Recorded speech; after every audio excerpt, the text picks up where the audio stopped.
생명의 숨 나누어 주시는 성령.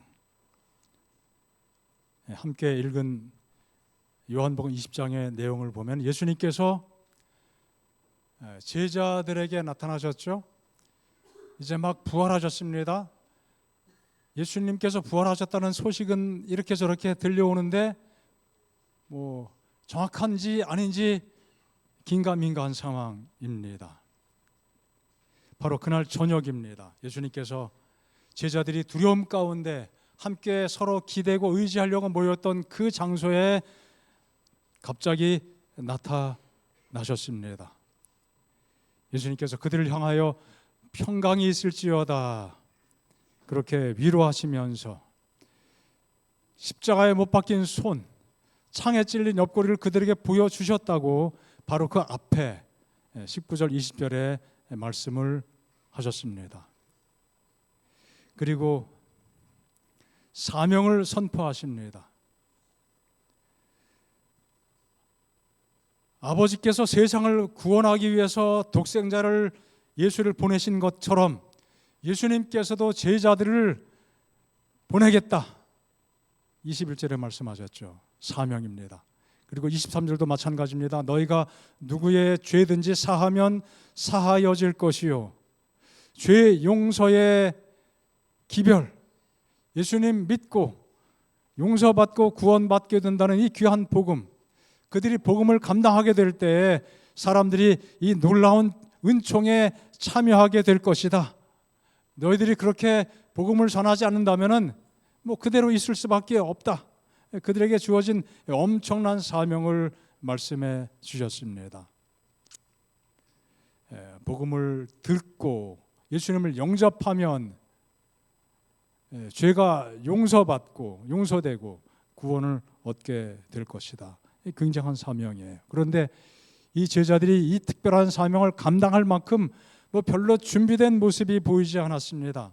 요즘 말로 하면 직무적합성 거의 제로 상태입니다. 결점투성이었습니다. 부적격자들이 더 많은 것처럼 보입니다. 그들의 상당수가 어부였습니다. 물론 직업 자체가 잘못된 것은 아니죠. 하지만 그 배경을 또 생각해 보면은 그럴 만한 이유들이 많이 있습니다. 그들이 지적으로 탁월한 것도 아니었습니다. 요한과 야고보의 별명은 우레의 아들이었죠. 성격 급했습니다.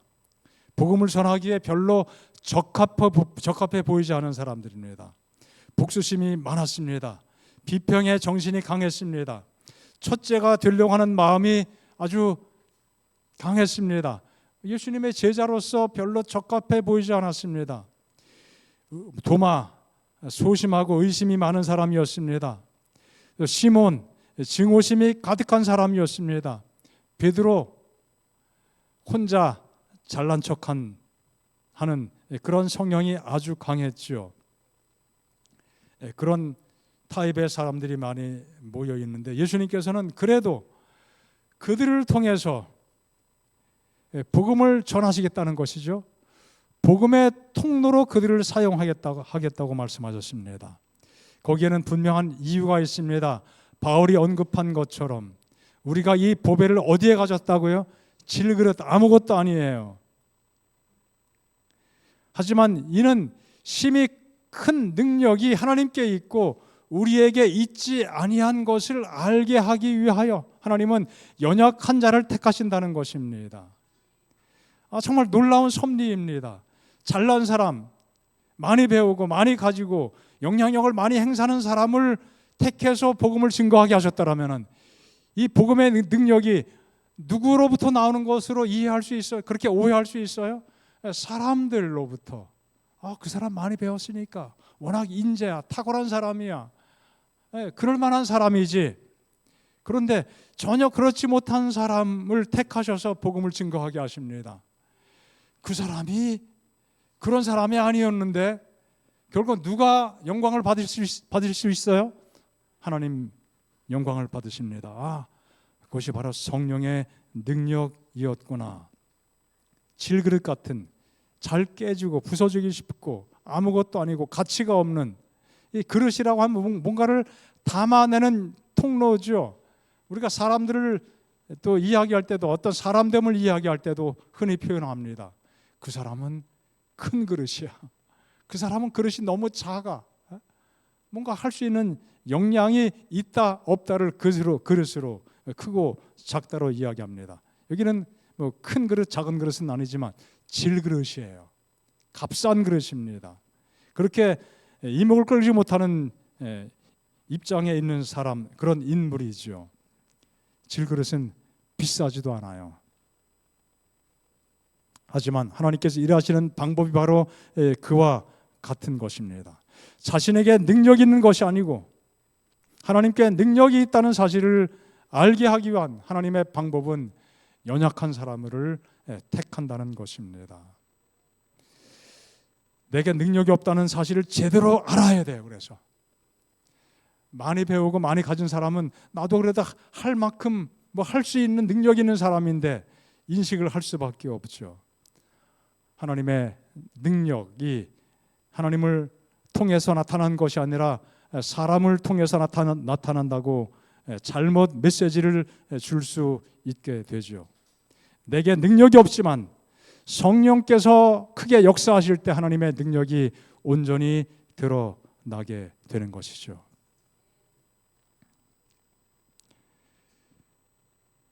죄사함과 구원을 얻는 이 복음을 땅 끝까지 전하는 것은 그 사명은, 그 중차대한 사명은 제자들의 능력을 가지고는 도무지 감당할 수 없는 것이었죠. 성령의 능력이 아니면은 결코 이루어질 수 없는 사안이었습니다. 정말 필요한 것은 성령의 도우시는 은혜입니다. 성령의 약속이 느껴져야 할 만큼 절실하게 느껴지지 않고 있다. 우리가 복음 안에 살면서 복음을 증거하면서 하나님의 백성으로 살아가면서 정말 절실하게 필요한 것은 성령의 은혜, 성령의 도우심입니다. 하나님께서 약속하셨어요. 그런데 그 성령의 필요성에 대해서 많은 사람들이 그렇게 절실하게 느끼지 않고 생각하지 않는다는 것이죠. 학식과 달란트와 웅변과 선천적 또는 후천적 재능을 다 가졌다 해도 하나님의 성령의 역사가 없이는 한 사람의 마음도 어떻게 할 수 없고 감동시킬 수 없고, 그 사람 똑똑하네, 그런 인상은 심어줄 수 있지만 구원에 이르는 마음의 감동을 불러일으킬 수는 없다는 것이죠. 그리고 단 한 명의 죄인도 그리스도를 믿게 할 수 없는 것이다. 하지만 반면에 만일 저희가 그리스도와 연합하고 성령의 선물을 갖게 된다면 아무리 가련하고 무식한 제자일지라도 사람의 마음을 움직일 수 있는 능력을 갖게 될 것이다. 그래서 우리가 복음을 위하여 헌신하고 말씀을 전할 때 내가 얼마나 많이 알고 말을 잘하고 설명을 잘하고 성경 지식이 탁월하고 그런 것이 별로 중요하지 않다는 것이에요. 물론 도움이 되는 것이지만 그것만 가지고 의존하고 한다면은 아무 능력을 발휘하지 못하게 될 것이고, 내가 부족하고 연약하지만 하나님의 영의 감동하심을 간절히 간구하고 기도할 때 하나님의 성령께서 사람들의 마음에 역사하시고 감동을 주신다는 거예요. 그렇죠. 하나님께서는 그들로 하여금 이 우주에서 최고의 감화를 끼치는 통로가 되게 하실 것이다. 하나님께서 우리에게 이렇게 살아갈 수 있도록 함께 주시겠다고 약속하셨습니다. 이런 통로가 될 수 있기를 바랍니다. 이런 그릇으로 사용될 수 있기를 소망합니다. 성령의 필요가 얼마나 절실한지 우리 마음속에 다시 한번 깨닫게 해주는 말씀이죠. 무엇이 해답이에요? 내가 많이 배우고 많이 공부하고 많이 연구하고 물론 필요하죠. 그러나 해답은 성령 하나님이신 것입니다. 바로 제자들에게 이 중차대한 사실을 주시켜 주기 위해서 예수님께서는 의미심장한 행동을 보여주셨습니다. 일종의 요즘 말로 퍼포먼스예요. 어떤 것을 행하셨습니다. 요한복음 보니까 숨을 어떻게 했다고 그랬어요? 숨을 내쉬셨어요. 숨은 매 순간 쉬는 것입니다. 하지만 예수님께서 제자들 앞에서 나타나셔서 갑자기 나타나서 숨을 내쉰 것은 일상적인 숨이 아니었습니다. 아주 큰 숨이었는데 그렇다고 해서 마음에 답답할 때 내쉬는 한숨 같은 숨이 아니었다는 거예요. 의도적인 숨이었습니다. 숨소리가 사람들이 들을 정도로 큰 소리로 숨을 내쉬신 것입니다. 그리고 말씀하시면서 가로되 무엇을 받으라? 성령을 받으라.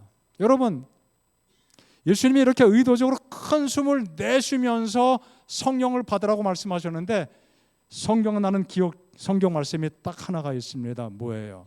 하나님이 사람을 만드시고 그들에게 생명을 불어넣으실 때 여기 흙으로 사람을 지으시고 생기를 무엇을?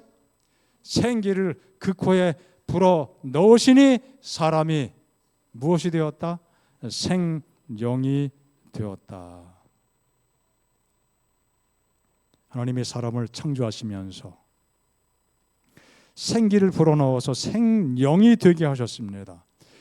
이제 십자가를 통하여 모든 것 다 이루었다 말씀하시면서 돌아가시고 부활하셨어요.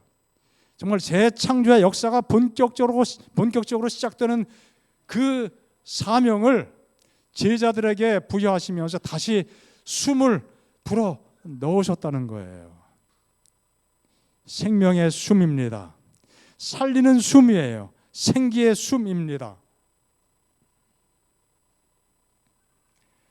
하나님께서 욥기서에 보면은 욥이 엘리후와 변론하고 엘리후가 이야기할 때 이렇게 표현했습니다. 하나님의 영이 나를 지으셨고 전능자의 기운이 나를 살리시느니라. 기운은 생기와 똑같은 단어입니다.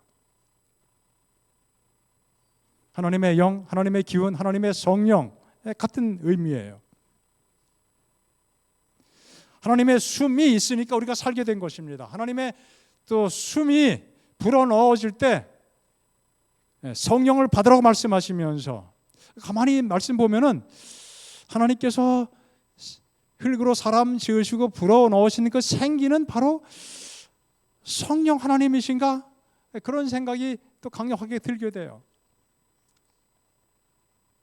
그 성령께서 우리로 하여금 지금도 무엇하게 하시는 겁니까? 숨을 쉬게 하는 것입니다. 육체적인 생물학적인 숨뿐 아니라 우리는 영적인 숨, 영적인 생명, 영적인 생기를 위해서 특별히 누가 절실하게 필요한 것입니까? 성령께서 절실하게 필요한 것입니다. 하나님의 생기 없이는 우리가 한순간도 존재할 수 없고 하나님의 성령 없이는 우리가 한순간도 영적으로 깨어 있을 수 없다는 사실입니다. 이것이 숨 속에, 호흡하는 숨 속에 포함된 생명의 원리입니다. 여러분, 우리가 일반적으로 생물학적 숨을 쉴 때 들이마시면 그 공기가 어디로 들어가요? 폐로 들어갑니다. 그 폐로 들어간 그 공기는 결국 혈액, 피와 결합이 되죠. 그 피가 산소를 가지고 어디로 가요? 온 지체 구석구석까지 다 전달이 되고 거기서 호흡 현상이 일어나게 됩니다. 산소를 날라다 주고 그 피는 그 세포에서 내뿜은 그 노폐물을 가지고 어떻게 해요? 다시 가지고 와서 피를 통해서 순환시키기도 하고 또 어떻게 해요? 호흡을 통해서 내뿜기도 합니다. 그렇죠? 그래서 세포가 생기 있게 만들어 주는 것이죠. 자, 그런 호흡작용, 들숨과 날숨을 통해서 끊임없이 생명의 작용이 이루어집니다. 생물학적으로도 그렇고 영적으로도 하나님의 영의 감동하심이 호흡을 우리가 하는 것처럼 끊임없이 교감되어야 된다는 것입니다. 자, 음식을 먹지 않고 며칠까지 버티는 게 가능할까요? 뭐 사람마다 다르겠지만 예수님께서 얼마 동안 금식하셨어요? 40일 금식하셨어요. 언젠가 말씀드렸죠. 저희 앞에 한 목사님도 40일 금식했어요. 대단한 일을 하게 된 거죠. 저는 한 사흘 정도 해봤습니다. 힘들어요. 여러분, 한 일주일 해보신 분 계신가요? 네? 일주일, 2주일. 2주일은 없어요. 일주일. 자, 이런 뭐 일상적인 내용들을 보면은 더 오랫동안 뭐 40일 안팎까지 음식 먹지 않고 물 안 먹으면 안 되죠. 물은 마셔야 됩니다. 살 수 있습니다. 자, 하지만 숨 쉬지 않으면 어떻게 돼요? 얼마나 버틸 수 있어요? 한 3분 정도 버틸 수 있는. 한번 저도 뭐 가끔 숨 참기를 해보는데 뭐 이를 악물고 참으면 3분까지 가요. 더 하면 위험하죠. 5분 정도 뇌가 산소에 공급되지 않으면은 뇌 치명상을 입게 된다고 하잖아요. 회복이 안 될 정도로 치명적인 상황에 이르게 된다는 것입니다. 뭐가 더 중요한 겁니다. 중요한 거예요. 먹는 게 중요해요? 숨 쉬는 게 더 중요해요? 훨씬 중요합니다. 제가 청학교에 있을 때 한 부목사님이 지금 이천으로 사역하고 있는데 군에 갔는데 쫄병 때입니다. 얼마나 집에 가고 싶은지 쫄병 그 시절에 갑자기 부대에서 부대장님이 숨 참기 시합을 시키는 거예요. 안 쉬고 오래 참는 사람 휴가 보내주겠다. 굉장히 무식하고 특이한 발상이죠. 세숫대야에 물을 탁 담아놨어요. 그리고 누구든지 가서 이제 얼굴을 거기에 잠그고 오랫동안 버티는 거예요. 이제 이 친구가 이제 가서 집에 가고 싶은 마음에 아주 이를 악물고 참았습니다. 참다 보니까 뭐 참 견딜만한데 갑자기 정신이 몽롱해지면서 이제 기절했어요. 좀 있다 보니까 사람들이 웅성웅성 야 승용아 괜찮냐 눈을 떴어요. 1등을 하긴 했는데 졸도했습니다. 숨 쉬는 것 정말 중요하죠. 현대 문명 사회 도시 환경 속에서 우리가 살아갈 때 우리는 불행하게도 맑은 공기를 마시기가 참 쉽지 않습니다. 뭐 대도시가 아닐지라도 저 바다 건너 서쪽에서 이 겨울, 봄 이 공기가 얼마나 혼탁한지 그 모든 원인의 한 70%는 거기서 오는 거라고 이야기합니다. 30% 우리나라도 뭐 자동차 많고 뭐 공장 많고 원인이 많이 있고 하지만 또 특별히 이제 바람이 정체되어 있기 때문에 이 오염된 것들이 흩어져야 되는데 모여 있죠. 정말 왜 이렇게 뿌연지. 숨 쉬는 게 숨 쉬어도 되나? 또 안 쉴 수는 없잖아요. 육체적인 삶의 호흡이 절대적으로 필요하고 중요한 것처럼 영적 삶에도 호흡이 필요합니다. 들이쉬고 내쉬어야 돼요. 새로운 것, 신선한 것, 거룩한 것, 정결한 것 들이마시고 어떻게 해요? 속에 있는 불결한 것, 더러운 것 내뿜어야 됩니다. 그런 신진대사 작용이 계속 일어나야 되는 것이죠. 목사에게 번하는 권면에 있는 말씀입니다.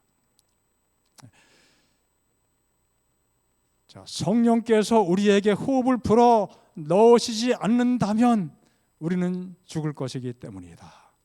영적으로 분명히 그렇고 하나님의 창조 사역을 통해서 볼 때 생기를 불어넣으신 그 생기는 아무리 생각해도 성령인 것 같아요. 성령께서 우리에게 역사하지 않으시면 우리는 우리의 생명 유지할 수 없습니다.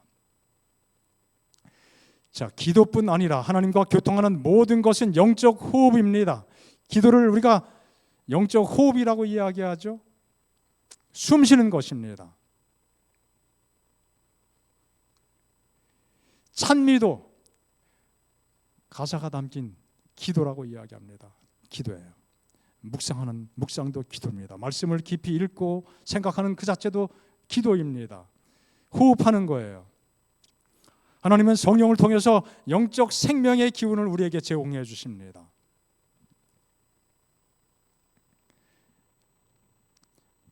욥은 하나님의 영이 우리를 지으셨고 또 전능자의 기운이 우리를 살리신다고 이야기했습니다.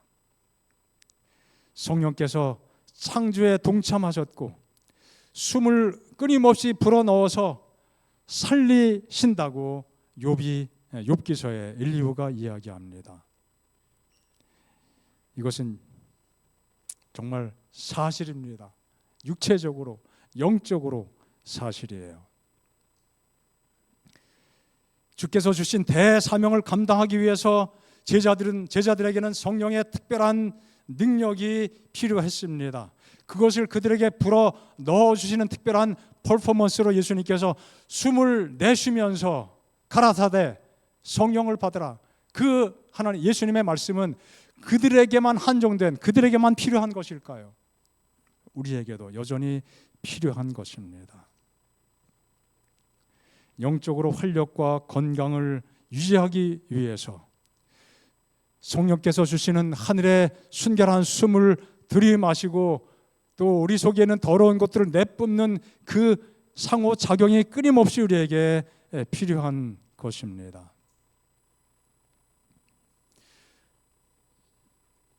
한 농촌에서 목회한 우리 재림교회는 아니고 장로교 목사님인데 최희동이라고 하는 분이 있습니다. 교통사고로 일찍 생을 마감하게 되는데 그분이 지은 책 중에 걸레질하는 예수, 그런 제목의 책이 있습니다. 걸레질. 우리 정말 더럽지만 예수님께서 그 우리의 죄를 정결케 하기 위해서 얼마나 또 봉사하셨고 일을 하시는가, 그런 관점을 가지고 예수님께서 하시는 정결 사역을 걸레질하는 것으로 비유하고 있습니다. 그분은 정말 굳은 삶을 사셨다는 거예요. 걸레처럼 굳은 삶을 사셨다는 거예요. 하지만 그분의 은혜로 우리가 정결하게 된 것입니다. 그러면서 우리 일상생활 속에서 몸을 굽히고 무릎을 꿇고 계속 걸레질하는 것, 그 자체가 하나의 기도와 같은 것이라고, 닦아내는, 정결케 하는 그 노력이 마치 기도의 모습이라고 설명을 하고 있습니다. 사람들이 골방에서 혼자 기도하지만 골방 기도만 있고 실제 생활 속에서 봉사하고 하는 그 일이 없게 되기 때문에 많은 문제가 생긴다고 또 지적을 합니다. 걸레는 더러움의 비유이죠. 더러움 그 자체입니다. 그래서 우리가 흔히 말하듯이 걸레는 빨아도 뭐다? 빨아도 걸레다. 하지만 걸레는 정결케 하는 수단이기도 하죠. 동시에 두 가지 의미가 있습니다. 걸레는 왠지 더럽지만 걸레로 닦으면 또 깨끗하게 느껴져요. 더러움의 대명사. 하지만 걸레질을 해야만 합니다. 여기 이사야서에 말씀하고 있습니다. 우리는 다 부정한 자 같아서 우리의 의는 다 더러운 옷 같으며, 거의 무슨 수준이에요? 걸레 수준이라고 하는 것이죠. 우리의 존재가 그렇다는 것입니다. 예수님의 깨끗게 하시는, 정결케 하시는 은혜가 없으면 우리는 다 여전히 이런 상황에 머물러 있을 수밖에 없다는 것입니다. 이 더러움을 그리스도의 보혈로 다 씻겨 주셨습니다. 우리의 붉은 죄를 양털같이 희게 해 주셨습니다. 우리의 더러운 욕망, 죄악의 동기를 끊임없이 그리스도의 보혈로 닦아내는 삶의 과정이 우리에게 필요한 것입니다. 자, 이분이 지은 시가 기가 막힌 시가 하나 있습니다. 제목이 뭐예요? 똥 누며 드리는 기도입니다. 얼마나 진지하게 우리가 똥을 누를 수 있는지 이 시를 통해서 느낄 수 있습니다. 노폐물을 배설한다는 측면에서는 호흡과 같은 기능을 가지고 있어요. 이 노폐물이 기체로만 쌓이는 것이 아니죠. 기체로 쌓이는 노폐물은 숨을 쉬면서 내뿜습니다. 그러나 이 노폐물이 액체로 또 고체로도 쌓입니다. 그건 어떻게 돼요? 똥을 통해서 배설합니다. 하나님, 오늘도 일용할 양식을 주신 당신께 감사를 드립니다. 밥상에 앉아 생명의 밥이신 주님을 내 안에 모시며 깊은 감사의 기도를 드리는 것처럼 오늘 이 아침에 뒷간에 홀로 앉아 똥을 눌 때에도 기도하게 하옵소서. 어떤 기도일까요? 내 입으로 들어가는 것이 내 뒷구멍으로 나오는 것이오니 오늘 내가 눈똥을 보고 어제 내가 먹은 것을 반성하게 하옵시고 남의 것을 빼앗아 먹었지는 않았는지, 일용할 양식 이외에 불필요한 것을 먹지는 않았는지, 이기와 탐욕에 물든 것을 먹은 것은 없는지, 오늘 내가 눈똥을 보고 어제 내가 먹은 것을 묵상하게 하옵소서. 결과예요. 아웃컴이에요.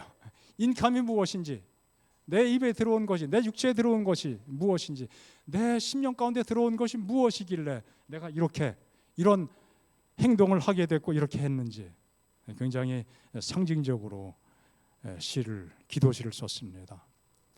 어제 사랑을 먹고 이슬을 마시고 참 좋죠.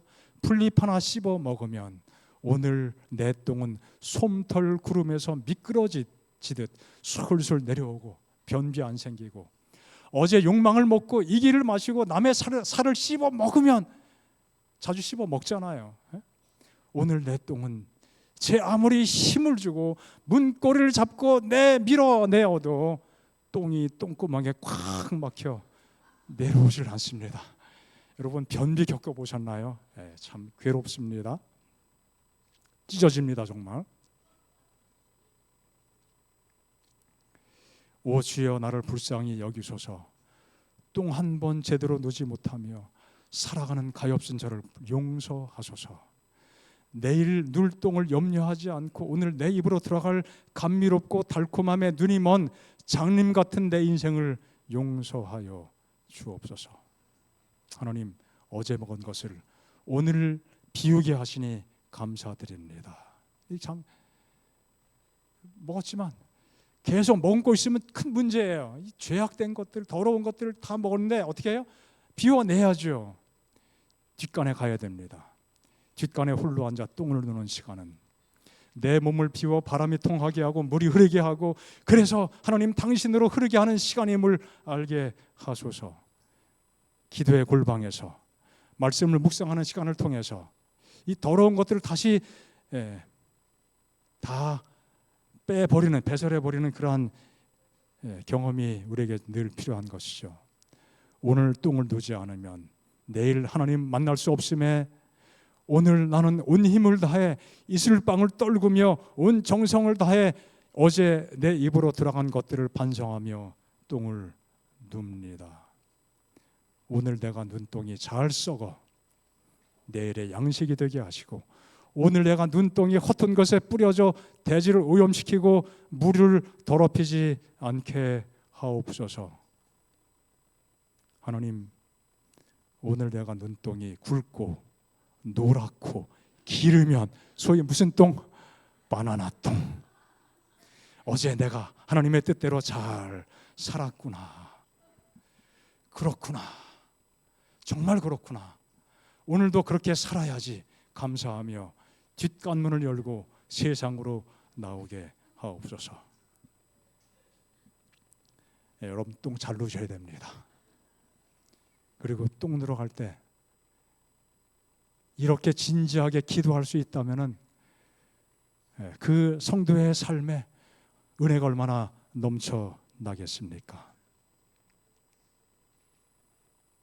하나님의 성령께서 우리 마음속에 역사하실 때에만 이런 경험을 할 수 있지 않겠습니까?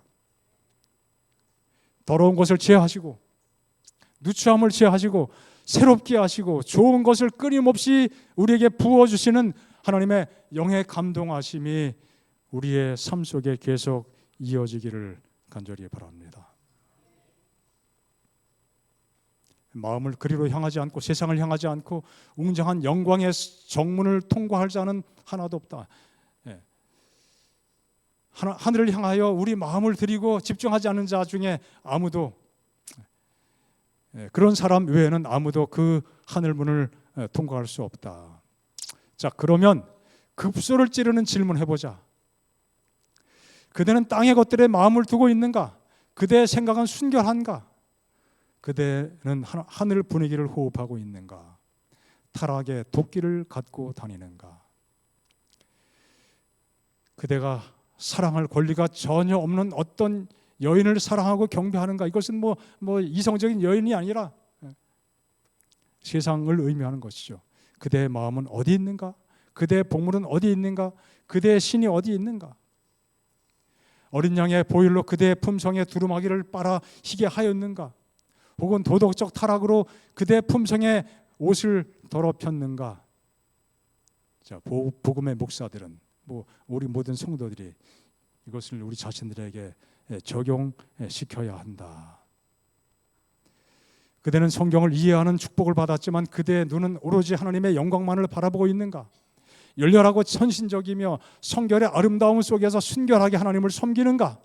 진실되게 물어보라. 나는 하나님의 자녀인가? 혹은 그렇지 않은가?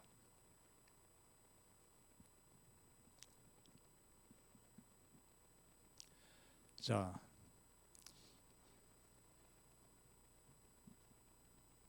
어린 양의 보혈로 하나님의 영의 충만하심으로 우리의 심령을 정결케 하며 살아가는 우리 모든 성도가 되시기를 바랍니다.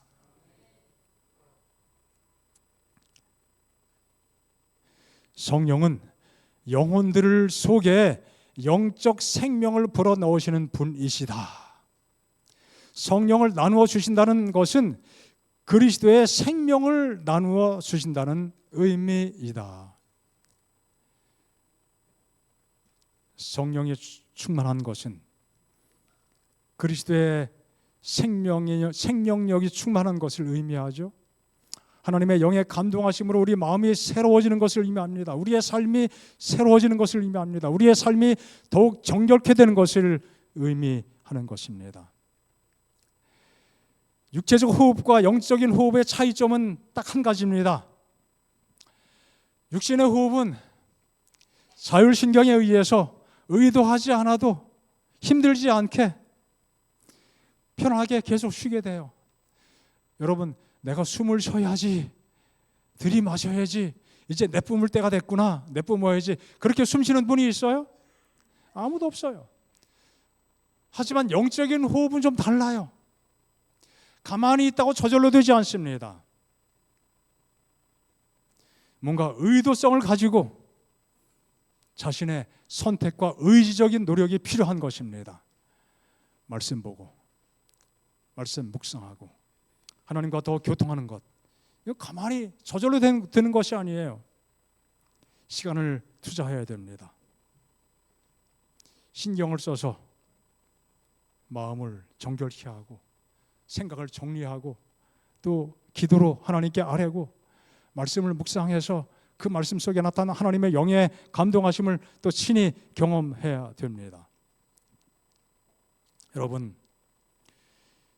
이 세상이 오염물질이 가득한 것처럼 영적으로도 오염된 세상이 틀림없습니다. 탁하고 오염되어서 독성 물질이 가득한 공기를 호흡하며 살아갈 것인지, 영적으로 오염되지 않고 맑고 순결하고 거룩한 하늘의 공기를 호흡할 것인지 우리가 매일 결정하고 실천하고 그렇게 살아가야 되겠습니다.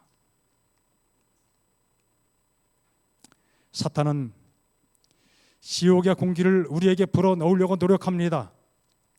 하지만 주님께서는 주님을 받아들이고 그분의 말씀을 순종하며 살고자 하는 모든 사람들에게 하늘의 공기를 불어 넣기 위해서 성령을 보내주십니다. 우리의 선택이 어떤 것이 되어야 하겠습니까? 우리가 함께 말씀을 읽습니다. 시작. 우리가 그를 힘입어 살며 기동하며 있느니라. 육신적으로도 마찬가지입니다. 그분을 힘입어서 살고 움직이고 숨을 쉬고 존재합니다. 영적으로도 마찬가지입니다. 여전히 하나님을 힘입어서 성령을 힘입어서 우리가 존재하고 숨을 쉬고 살게 됩니다. 하나님의 생기를 불어넣어 달라고 기도하며 그런 경험 속에 살아가시기를 바랍니다. 우리의 모든 더러운 것을 호흡을 통하여 배설하면서 하늘의 생명의 기운이 충만한 삶을 우리 다 함께 살게 되기를 간절히 축복합니다.